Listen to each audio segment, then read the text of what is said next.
Hello everyone, मैं हेमंत साहू। मेरे YouTube channel Hemant Sahu study circle में आपका स्वागत है। कक्षा 10 की इकाई 10 प्रकाश का परावर्तन एवं अपवर्तन की ये चौथी क्लास है, वॉल्यूम 4, जिसमें हम कुछ और महत्वपूर्ण प्रश्नों पर चर्चा करेंगे। जिसमें पहला क्वेश्चन आज हम लेते हैं, अपवर्तनांक। क्या होता है अपवर्तनांक? अपवर्तनांक किसी माध्यम का अपवर्तनांक वह संख्या है, किसी माध्यम चाहे वो सघन माध्यम हो या विरल माध्यम हो, किसी माध्यम का अपवर्तनांक वह संख्या है जो उस माध्यम में प्रकाश की चाल किसी अन्य माध्यम की अपेक्षा कितना कम या अधिक है, यह दर्शाता है। ठीक है, किस तरीके से लिखेंगे कि किसी माध्यम का अपवर्तनांक वह संख्या है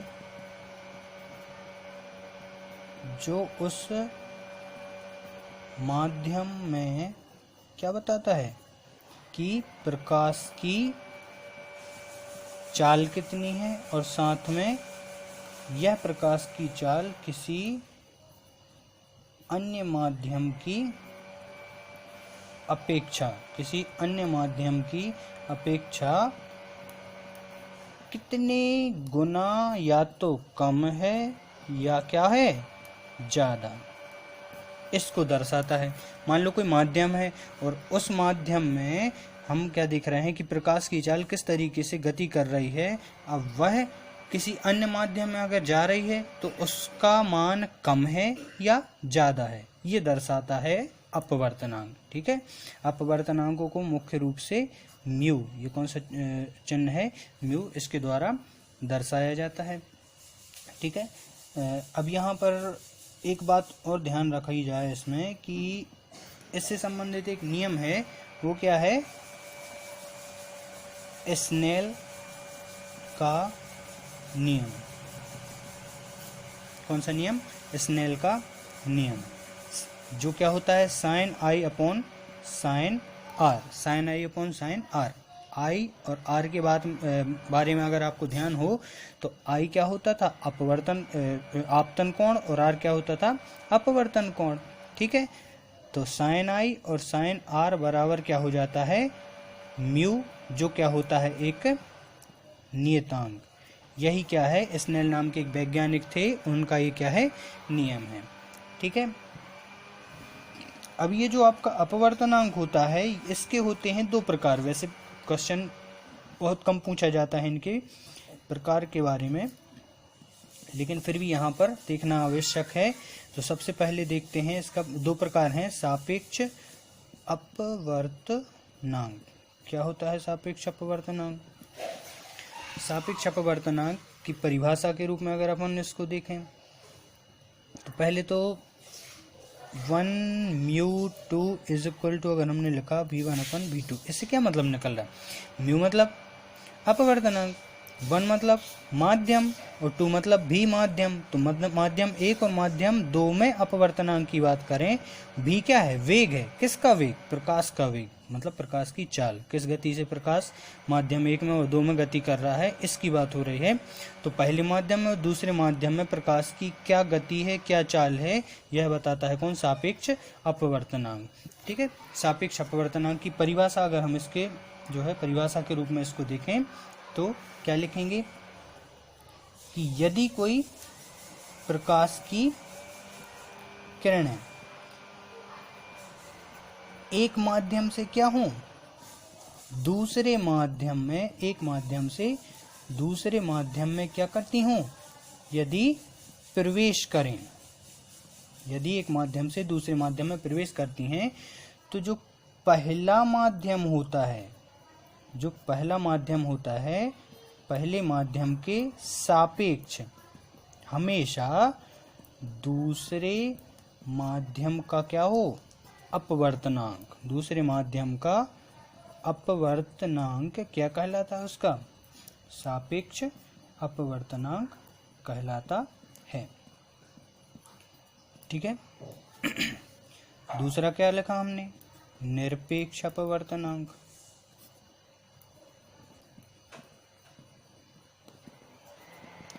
निरपेक्ष अपवर्तनांक। ये जो सूत्र है एक तरीके का फॉर्मूला टाइप का जो बना लिया गया है, इसको क्या कर लिया जाए, किस तरीके से लिख लिया जाए, म्यू। अब ये जो 1 और 2 था इसको क्या लिख लो, 2 1 इज इक्वल टू जो V1 था वहाँ पर V2 कर दो, जो V2 था उसको V1 कर दो, बस ये हो जाएगा निरपेक्ष अपवर्तनांक। परिभाषा के रूप में अगर इसको लिखना हो तो हम क्या लिखेंगे, जब जो प्रकाश की किरणें होती हैं, प्रकाश की किरणें तो प्रवेश करेंगी, तो जो प्रकाश की किरणें जो होती हैं वो निर्वात या वायु में, यदि निर्वात या वायु से वो कहाँ जाएं, किसी अन्य माध्यम में जाएं। जब निर्वात या वायु से किसी अन्य माध्यम में क्या कर रही हूँ, प्रवेश कर रही, तो उसे निर्वात या वायु के सापेक्ष, निर्वात या वायु के सापेक्ष उस माध्यम का क्या कहा जाएगा, निरपेक्ष या वायु के सापेक्ष उस माध्यम का निरपेक्ष अपवर्तनांक कहा जाता है। कैसे, जब प्रकाश की किरण या तो वो निर्वात से चलेगी या फिर वो कहाँ से चलेगी, वायु से।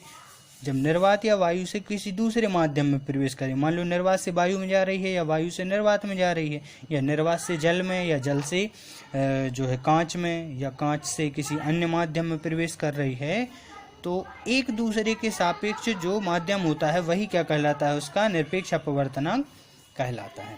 ठीक है। अब यहाँ पर एक बात और ध्यान रखनी है कि अपवर्तनांक क्वेश्चन 1 नंबर में पूछा जाता है कि अपवर्तनांक की किस पदार्थ का अपवर्तनांक कितना होता है। तो अगर हम बात करें तो वायु का अपवर्तनांक लगभग 1 के समथिंग होता है, मतलब 1 माना जाता है, लेकिन 1.0003 म्यू जो होता है ये उसका अपवर्तनांक होता है। दूसरी चीज क्या है, जल का अपवर्तनांक होता है 1.33 म्यू। और सर्वाधिक अपवर्तनांक को क्वेश्चन प्रतिवर्ष पूछा जाता है कि हीरे का अपवर्तनांक बताइए, तो ये होता है 2.42 म्यू। ठीक है, ये सर्वाधिक अपवर्तनांक होता है। ठीक है, वैसे सर्वाधिक सबसे कम अपवर्तनांक की अगर बात करें तो जल का ही, वायु का ही माना जाता है, क्योंकि सबसे हल्की या सबसे कम माध्यम वाली क्या होगी, वायु ही होगी। ठीक है, तो ये हो गई क्या अपवर्तनांक की बात की जाए अगर तो। ठीक है, फिर इसके बाद आ जाता है एक और दूसरे क्वेश्चन पे अगर हम जाएं तो दूसरा क्वेश्चन एक है क्या, लेंस सूत्र। ठीक है, लेंस सूत्र अगर हम देखें तो लेंस सूत्र क्या होता है, 1/f is equal to 1/v minus 1/u। क्या है ये आपका लेंस सूत्र है। ठीक है, लेंस में माइनस होता है और हम अगर लिखना चाह रहे हैं क्या, दर्पण सूत्र। ये बस याद रखने हैं आपको, दर्पण सूत्र बराबर होता है 1/f बराबर 1/v प्लस 1/u। ये क्या होता है आपका दर्पण सूत्र। ठीक है, लेंस सूत्र हो गया और दर्पण सूत्र हो गया। ठीक, एक क्वेश्चन और लिखा जा सकता है कि यदि कोई वस्तु है तो उस वस्तु की f बराबर यहाँ पर क्या है, तो f बराबर क्या होता है, फोकस दूरी। v बराबर क्या होता है, तो v बराबर होता है किसी वस्तु द्वारा बनाया गया प्रतिबिंब और उस प्रतिबिंब की दूरी v बराबर। और u बराबर क्या होता है, तो u बराबर होता है बिंब या वस्तु की दूरी। ठीक है, ये भी याद रखें इनमें, आप चाहें तो इनका स्क्रीनशॉट ले सकते हैं, पूरा आ जाएगा इसमें। ठीक है, इसके बाद इसी में आगे बढ़ते हुए हम दूसरे क्वेश्चन की बात करें। ठीक है, तो एक क्वेश्चन आता है कि लेंस की क्षमता क्या कहलाती है। क्या, लेंस की क्षमता क्या होती है, लेंस की क्षमता। लेंस की क्षमता हमेशा काय में मापी जाती है, मीटर में मापी जाती है। काय में, मीटर में। मतलब P बराबर क्या होता है 1/f, लेकिन ये दूरी काय में मापी जाए, जब मीटर में। ठीक है, ये सूत्र होता है लेंस की क्षमता का। ठीक है, या फिर इस तरीके से भी लिखा जाता है इसको कि क्षमता बराबर 1/मीटर में क्या, फोकस दूरी। बात तो एक ही है तो एफ ही। ठीक है, फोकस दूरी। इसका मात्रक क्या होता है, किसका, लेंस की क्षमता का जो मात्रक होता है वो होता है डायऑप्टर, जिसे हम डी से दर्शाते हैं। ठीक है, तो सबसे पहले लेंस की क्षमता की परिभाषा साधारण तौर पे अगर हम लिखें, लेंस की क्षमता की परिभाषा क्या होती है कि मीटर में मापी गई, इसी सूत्र को परिभाषा के रूप में लिखें तो मीटर में मापी गई क्या, लेंस की फोकस दूरी। मीटर में मापी गई जो लेंस की फोकस दूरी क्या, एफ जो है वह व्युत्पन्न मतलब उल्टी, ये जो फोकस दूरी है वो किसकी व्युत्पन्न है, पावर के क्या है, व्युत्पन्न है। ये एक साइड तो है नहीं अगर हम देखें तो, है ना, के व्युत्पन्न या व्युत्क्रम या व्युत्पन्न नहीं, व्युत्क्रम को उसकी क्या कहा जाता है, क्षमता या पावर या पी कहा जाता है। ठीक है, मतलब लेंस की क्षमता क्या है, वो उसको पी या पावर कहा जाता है। इसकी मीटर में मापी जाती है, लेंस की फोकस दूरी का व्युत्क्रम ये कहलाती है। ठीक है, फिर इस डायोप्टर से रिलेटेड एक क्वेश्चन आता है कि एक डायोप्टर बराबर क्या होता है, तो एक डायोप्टर बराबर होता है 1 मीटर माइनस 1। मतलब परिभाषा के रूप में अगर हम देखें तो परिभाषा क्या होगी एक डायोप्टर की, कि एक इसी से बनाई जा सकती है, एक डायोप्टर वह मान है जो किसी लेंस की फोकस दूरी को 1 मीटर में मापता है। बस ये क्या हो गया आपका, एक डायोप्टर बराबर 1 मीटर के रूप में। ठीक, ये लेंस की क्षमता हो गई। ठीक, इसके बाद आता है एक क्वेश्चन कि आवर्धन क्षमता क्या कहलाती है। ठीक है, आवर्धन क्षमता क्या कहलाती है, तो आवर्धन क्षमता के लिए जो है हमें थोड़ा सा ये ध्यान रखना पड़ेगा परिभाषा के रूप में इसमें, कि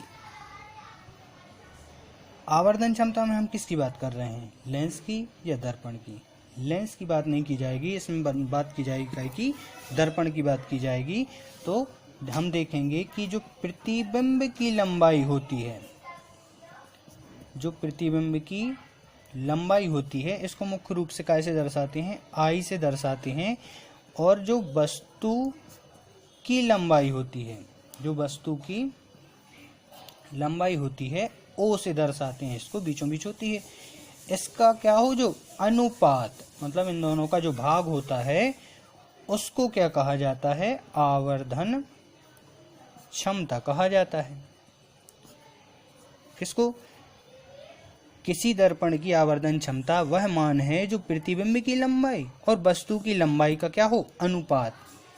मतलब जैसे ये 1:2 की बात करें तो यहाँ पर 1 क्या होगी, लंबाई, और 2 क्या होगी उसकी वस्तु की लंबाई, प्रतिबिंब की लंबाई और वस्तु की लंबाई।